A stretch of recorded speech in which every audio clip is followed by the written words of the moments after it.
Beginilah firman Tuhan, sampaikanlah pesan terakhir kepada keluargamu, sebab engkau akan mati, tidak akan sembuh lagi.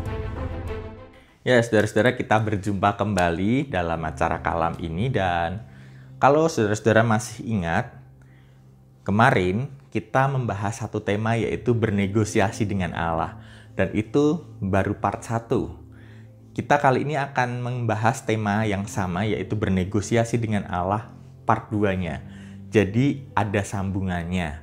Nah, saudara-saudara, sebelum kita bersama menggumuli tema ini kembali dengan cerita yang berbeda, mari kita bersama-sama berdoa.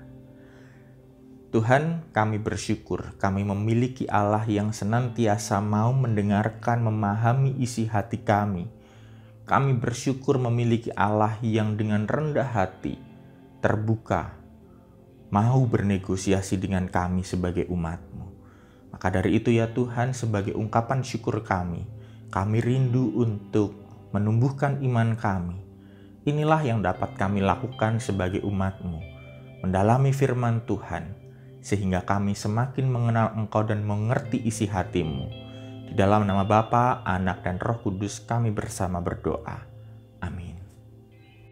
Ya, saudara-saudara, berbicara tentang bernegosiasi dengan Allah, ada salah satu tokoh dalam Perjanjian Lama. Nah, saya mau mengajak kita untuk menebak siapakah tokoh tersebut yang ciri-cirinya seperti berikut nih. Dia adalah seorang raja Israel yang sudah akan mati.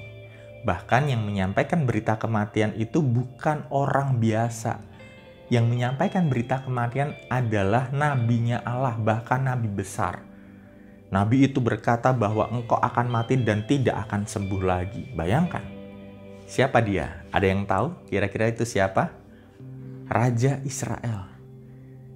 Ada yang tahu siapa? Mari kita mengingat bersama. Apakah ada yang seharusnya sudah mati tapi ternyata tidak mati? Nah, saudara-saudara, jawabannya adalah Hizkia. Nah, kisah Hizkia ini bisa kita jumpai dalam 2 Raja-Raja 20 dan Yesaya 38 sampai dengan yang ke-39. Tentu kisah Hizkia tidak hanya berkutat pada 2 pasal atau 1 pasal di kisah 2 Raja-Raja 20 ini, tetapi kisah Hizkia ini tentu panjang. Namun kita akan khusus membahasnya pada pasal 38 dan 39 dalam kitab Yesaya. Nah, saudara-saudara, mari kita melihat Alkitab Yesaya 38 ayat 1. Kisah ini dibuka dengan satu kisah. Pada hari itu Hizkia jatuh sakit dan hampir mati. Lalu datanglah Nabi Yesaya bin Amos dan berkata kepadanya, "Beginilah firman Tuhan, sampaikanlah pesan terakhir kepada keluargamu, sebab engkau akan mati, tidak akan sembuh lagi." Bayangkan saudara-saudara, jika kita ada di posisi Hizkia saat itu, ada seorang nabi Allah, terpercaya dan bahkan tidak mungkin berbohong, berkata kepada kita, engkau akan mati, tidak akan sembuh lagi. Satu sisi bersyukur juga ya, karena kita masih punya kesempatan untuk tahu, untuk menyampaikan berita kepada keluarga kita, untuk berpesan atau menulis apapun itu, sehingga kita bisa menyiapkan keluarga kita. Minimal sudah ada yang ngasih tahu gitu loh, dan itu tidak berbohong. Yang mengucapkan seorang nabi besar gitu. Nah, ketika mendengar cerita dan firman Tuhan yang disampaikan oleh Yesaya, saat itu Hizkia langsung berdoa. "Ah Tuhan, ingatlah kiranya bahwa aku telah hidup di hadapan-Mu dengan setia dan dengan tulus hati, dan bahwa aku telah melakukan apa yang baik di mata-Mu." Di sini kemudian narasi Alkitab menggambarkan yang dilakukan Hizkia, yaitu kemudian menangislah Hizkia dengan sangat. Kita bisa melihat yang menjadi ungkapan Hizkia, ketakutannya. Hizkia punya ketakutan yang begitu besar dan bahkan sampai menangis memohon kepada Allah.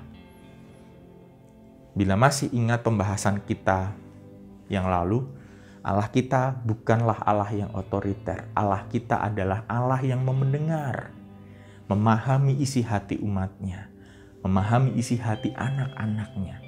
Dan doa Hizkia saat itu didengar oleh Allah.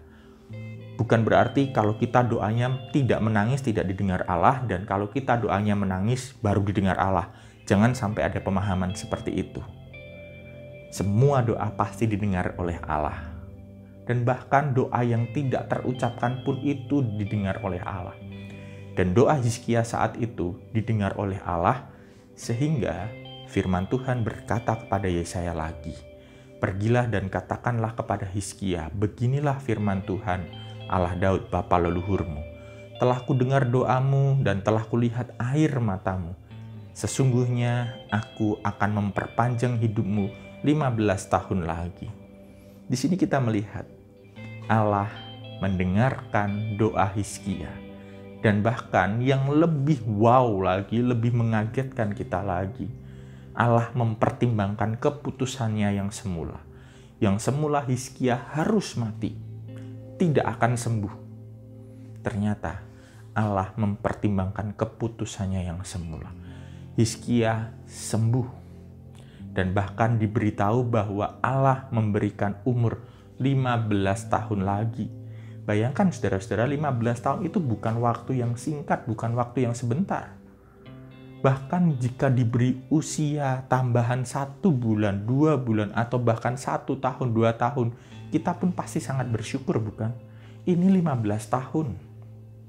Tidak main-main. Doa itu didengar Allah, dan bahkan bukan hanya kesembuhan yang diberikan untuk Hizkia. Apalagi kita bisa lihat di ayatnya selanjutnya, "Dan aku akan melepaskan engkau dan kota ini dari tangan Raja Asyur, dan aku akan memagari kota ini." Lihatlah, Allah memberikan lebih dari yang diminta Hizkia, yang semula hanya meminta soal kesembuhan agar tidak mati. Allah memberikan lebih, yaitu dengan membebaskan dari tangan Raja Asyur, bahkan melindungi kota yang dipimpin oleh Yosia. Wow, bayangkan saudara-saudara, bagaimana rasanya jika kita ada di posisi Hizkia saat itu.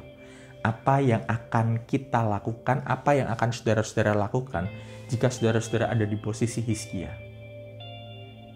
Saya yakin jawabannya adalah bersukacita, dan tidak hanya bersukacita saja, saudara-saudara pasti akan mengucap syukur. Betul kan? Nah, inilah saudara-saudara. Tapi ternyata Hizkia lupa.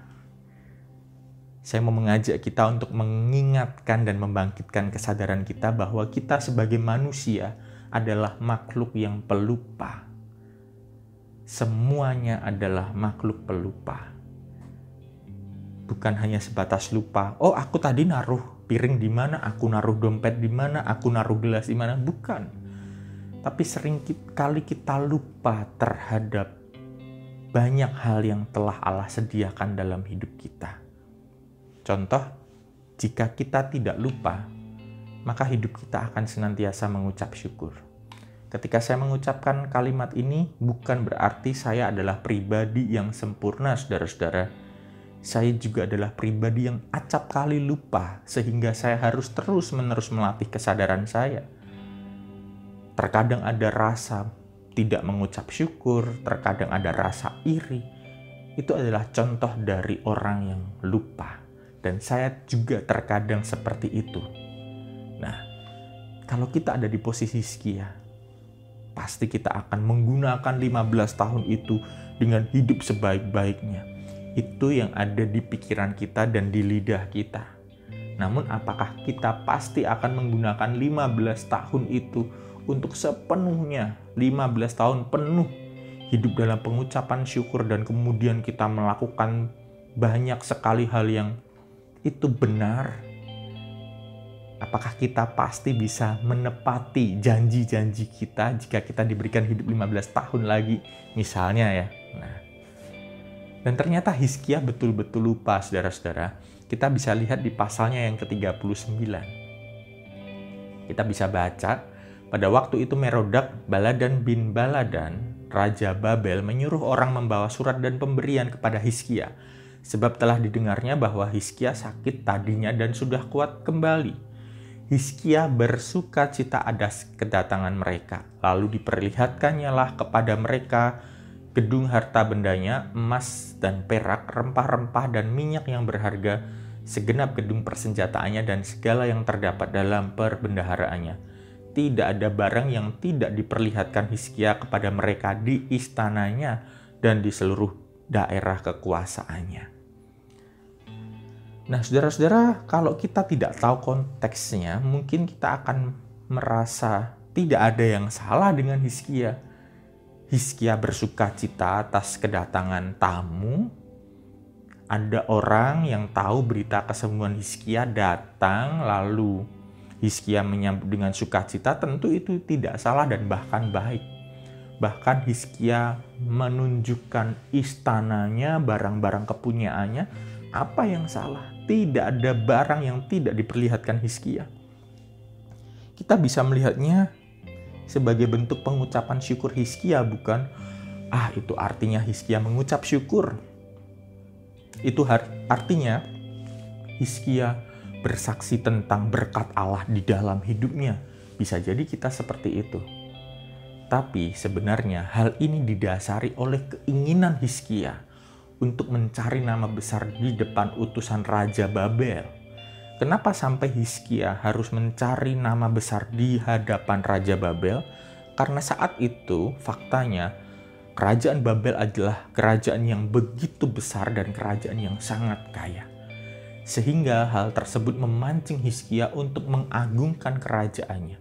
Dan bahkan ada kemungkinan Hizkia bisa nebeng agar suatu saat nanti bisa dibantu. Ketika mengetahui tindakan yang dilakukan oleh Hizkia, disinilah Hizkia ditegur oleh Yesaya dengan keras. Sesungguhnya suatu masa akan datang bahwa, ini teguran Yesaya yang begitu keras, segala yang ada dalam istanamu dan yang disimpan oleh nenek moyangmu sampai hari ini akan diangkut ke Babel. Tidak ada barang yang akan ditinggalkan. Itu adalah teguran Yesaya. Dan apa yang terjadi, saudara-saudara?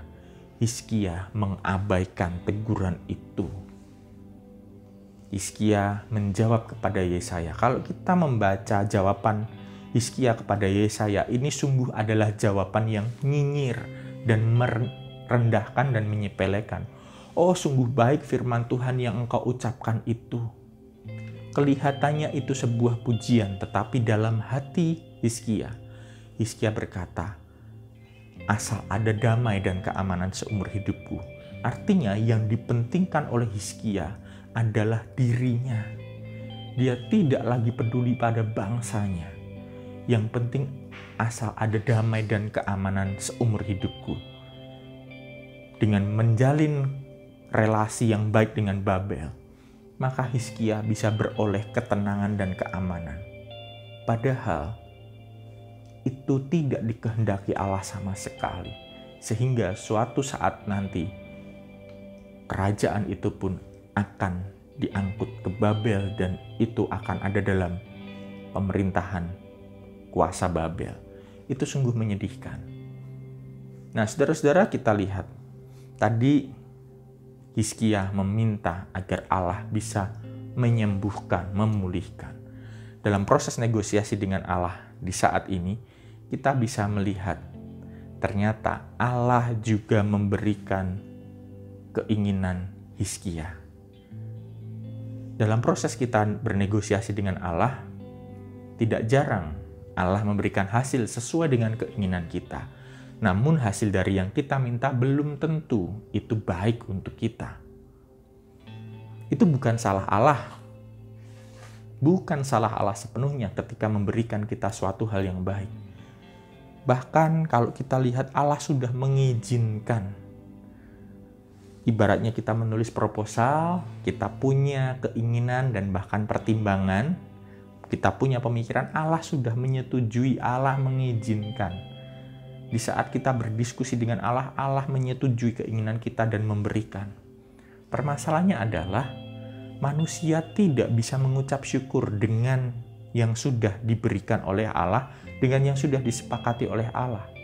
Seringkali ketika kita membahas teks Hizkia yang disembuhkan ini, ada banyak penafsir dan orang yang berkata, tuh kan karena diberikan Allah umur panjang ketika memilih jalannya sendiri, akhirnya justru makin banyak jatuh dalam dosa. Coba seandainya saat itu meninggal, sakitnya tidak disembuhkan, mungkin Hizkia tidak akan jatuh dalam dosa yang lebih banyak lagi. Justru karena umurnya diperpanjang, dosanya jauh lebih banyak. Bukan itu saudara-saudara yang ingin disampaikan. Bukan karena Allah memberikan Hizkia umur panjang lalu kemudian Hizkia berbuat dosa. Bukan. Karena dengan pemikiran seperti itu bisa jadi Allah yang akan salah. Tuh, Allah memberikan Hizkia yang diinginkan. Hizkia jadi berdosa karena Allah memberikan keinginan anaknya jadi berdosa. Wah, ini salah orang tuanya ini. Tidak seperti itu. Itu adalah salah seseorang yang tidak bisa memanfaatkan dengan baik hasil dari permintaan yang didapat. Pertanyaannya yang akan muncul mungkin seperti ini. Apakah Allah tidak tahu kemungkinan ini? Jawabnya sangat jelas. Allah Maha Tahu. Allah sudah pasti tahu. Tapi mengapa Allah membiarkan dengan memperpanjang usia Hizkia? Bernegosiasi dengan Tuhan itu bicara soal tanggung jawab pada pilihan yang kita sampaikan pada Tuhan. Saya ulangi, bernegosiasi dengan Allah itu adalah berlatih bertanggung jawab terhadap pilihan yang kita sampaikan pada Tuhan. Saudara-saudara, kalaupun kita saat itu ada di posisi Hizkia, kita pun pasti akan berkata, ya, kita akan memilih usianya diperpanjang 15 tahun. Mungkin kita kalau melihat Hizkia, tahu begitu tidak usah memperpanjang umur, sudah disyukuri saja, dinikmati saja, meninggal saat itu jadi tidak akan nambah dosa. Tapi kalau kita di posisi Hizkia, pasti kita akan tetap memilih untuk panjang usianya jika itu dijawab oleh Allah. Nah, saudara-saudara, saya mau berbagi cerita sedikit dari mengamati realita kehidupan beriman. Saudara-saudara, siapa sih yang tidak ingin diberkati? Saya pernah melihat ada bukan sebuah, tapi seorang pengusaha. Ada seorang pengusaha yang sedang merintis pekerjaannya dari nol. Bahkan bukan hanya dari nol, saya ralat nih, dari minus. Dia berjuang merintis usahanya dari minus, hingga kemudian bisa menutup utangnya dan bahkan bisa mendapatkan keuntungan yang begitu besar, dan bahkan yang lebih keren lagi mengembangkan usahanya dan bahkan memperluas cakupan usahanya sampai ke beberapa titik di Indonesia. Itu membutuhkan proses yang panjang, ketekunan, dan bahkan doa. Orang tersebut berkata kepada saya bahwa dia terus-menerus berdoa kepada Allah dan Allah memberkatinya. Lalu setelah diberkati, apa yang terjadi? Nah, begini ceritanya.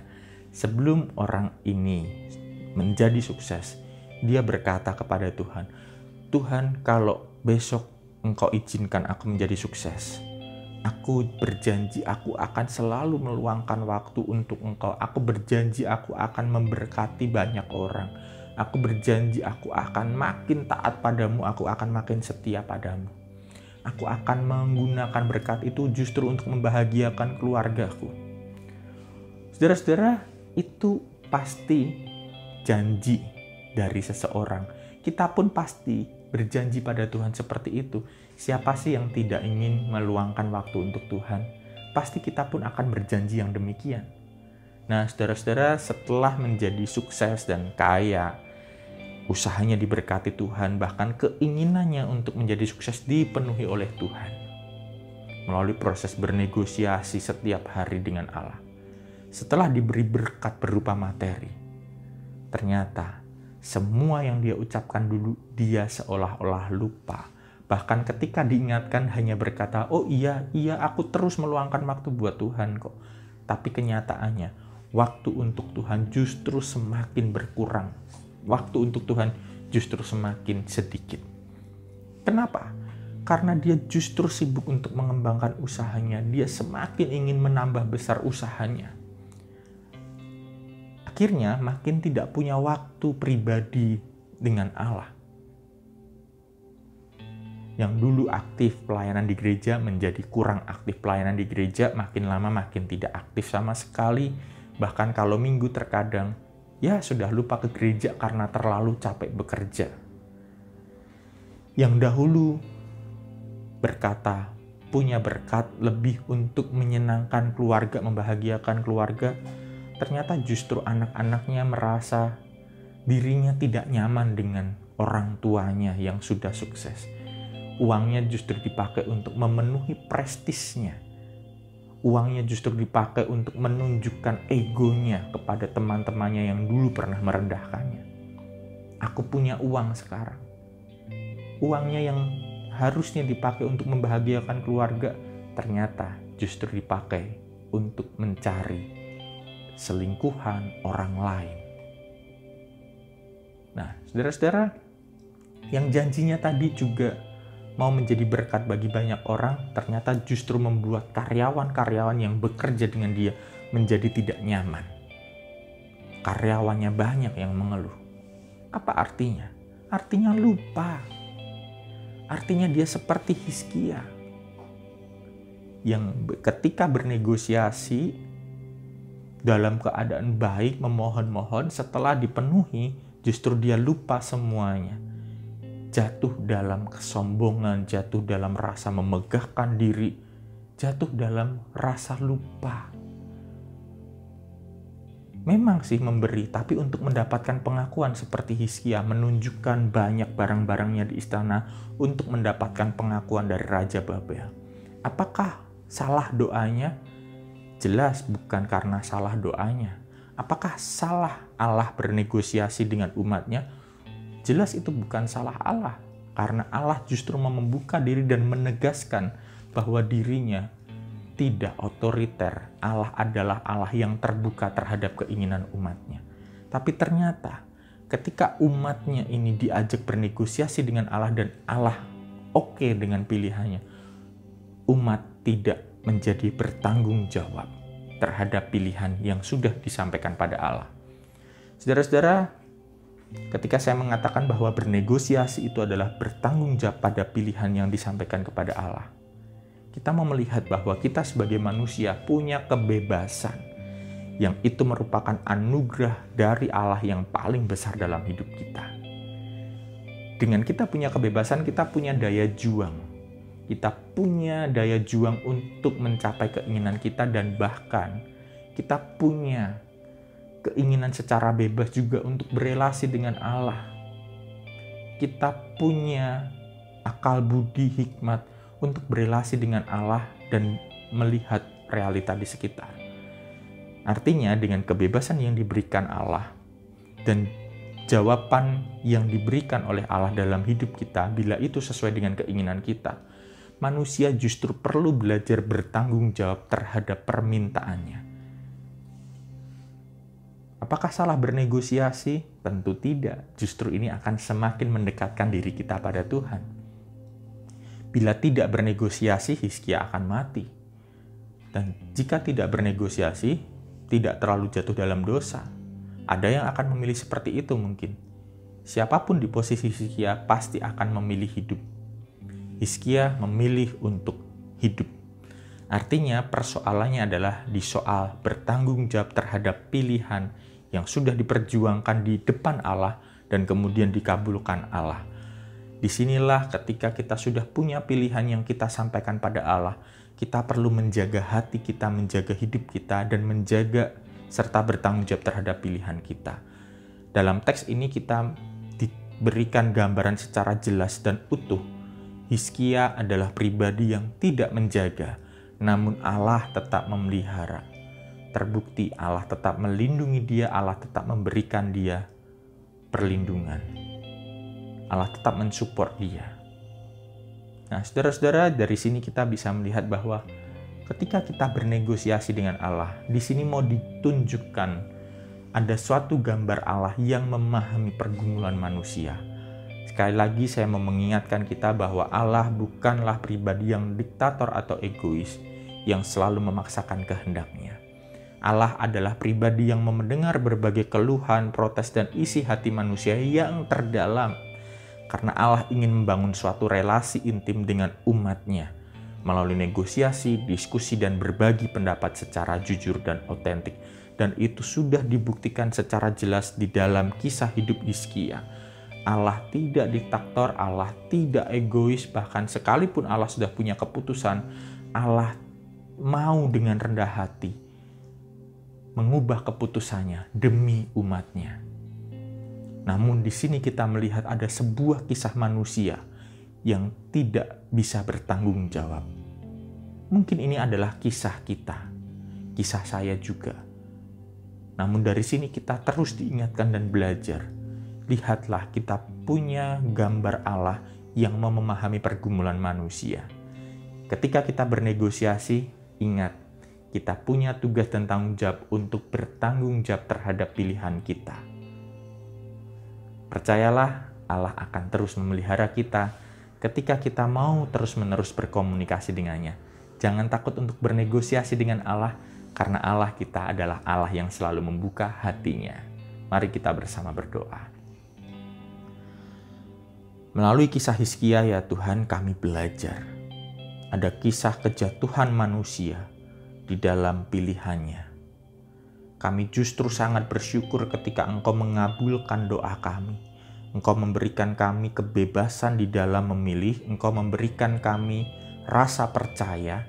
Engkau memberikan kami kepercayaan untuk kami menjalani hidup sesuai dengan pilihan kami. Bahkan Engkau mengizinkan kami untuk hidup sesuai dengan pilihan kami. Namun ketika kami hidup sesuai dengan pilihan kami, ajar kami juga Tuhan untuk kami bertanggung jawab terhadap pilihan kami. Sehingga ketika terjadi suatu permasalahan tentang pilihan kami tidak serta-merta menyalahkan Engkau. Kami tidak serta-merta jatuh di dalam pemikiran bahwa ini adalah kehendak Tuhan yang harus kami terima. Bisa jadi ya Tuhan, itu adalah sebuah kesalahan kami, dan kami perlu berani untuk bertanggung jawab. Kami bersyukur kami memiliki Allah yang mau selalu membuka hatinya bagi kami yang mau bernegosiasi dengan Engkau. Kami ingin menjadi manusia-manusia yang bertanggung jawab terhadap pilihan kami, terlebih pilihan kami yang kami sampaikan di hadapan-Mu. Mampukan kami ya Tuhan di tengah segala keterbatasan kami, di tengah segala kelupaan kami. Di dalam nama Bapa, Anak, dan Roh Kudus, kami memberikan diri kami. Amin. Sampai jumpa saudara-saudara, Tuhan Yesus memberkati kebersamaan kita. Amin.